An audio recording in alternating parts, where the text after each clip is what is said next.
We're diving into the brilliant mind of physicist Brian Cox to see how. See, according to Professor Cox, these things aren't just fascinating objects floating out in space. No, they're a frontier. They're a place where our most fundamental theories about the universe get pushed to their absolute limits, and maybe even rewritten. So why are they so important? Well, get this. Black holes are the only place in the entire known universe where our two greatest theories of physics have to duke it out. You've got general relativity, the rules for huge things like stars and galaxies, and quantum theory, the rules for the tiny world of particles. A black hole is where they meet, and figuring out what happens there, that is the holy grail of modern physics. But what's really wild is that the idea of an object so massive that even light can't escape, it's not new at all. It actually goes back more than 200 years, way before anyone had ever heard of Einstein. Yup, way back in the late 1700s, you had thinkers like Jean Michel and the legendary mathematician Pierre-Simon Laplace.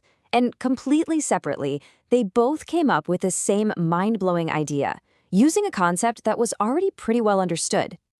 And they did it using a concept that's actually pretty intuitive when you think about it: escape velocity.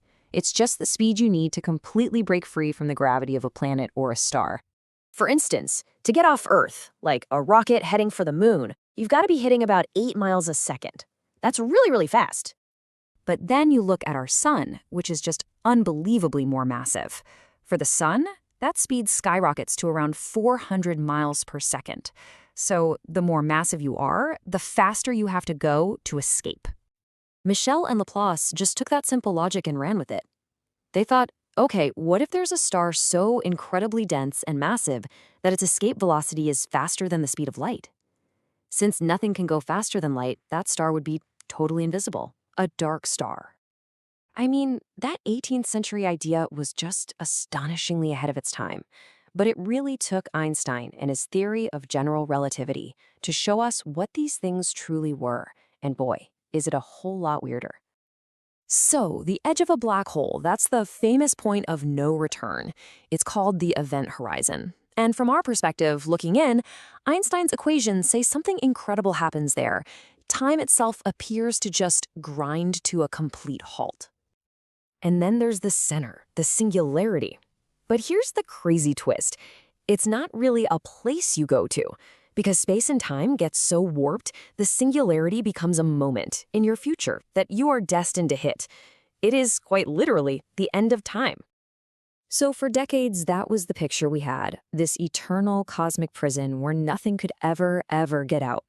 But then, in the 1970s, Stephen Hawking showed up and threw in a plot twist that changed everything. By taking the rules of quantum mechanics and applying them to the edge of a black hole, Hawking found something absolutely stunning. He showed that black holes aren't perfectly black.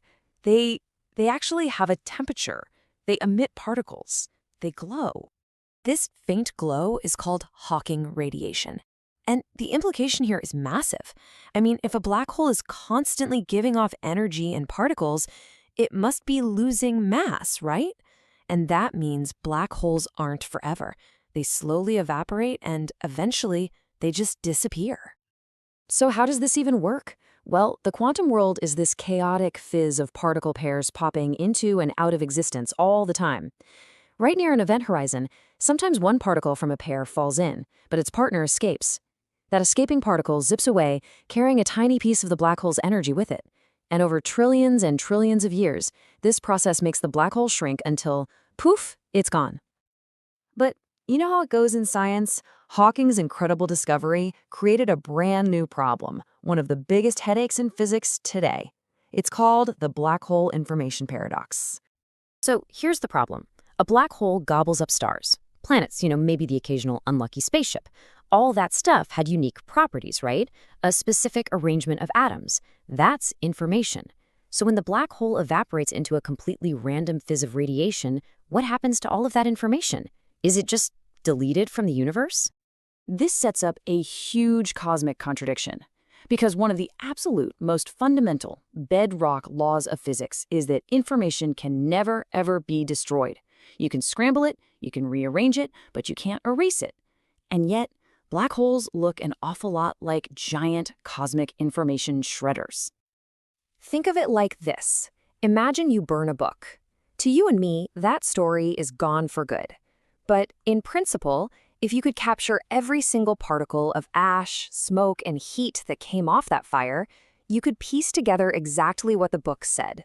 The information is still there, just scrambled. Black holes seem to break that rule.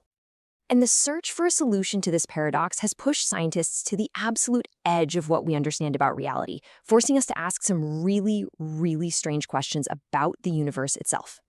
So where are we now? Well, the general agreement among most physicists today is that the information is not lost. It does get out. It escapes, somehow imprinted in a super subtle way onto that faint talking radiation that leaks out over the black hole's entire life. Okay, but wait a second. That just leads to an even deeper question. How on earth can information get out of an object that is, by its very definition, inescapable? Answering that has led physicists to a truly radical conclusion.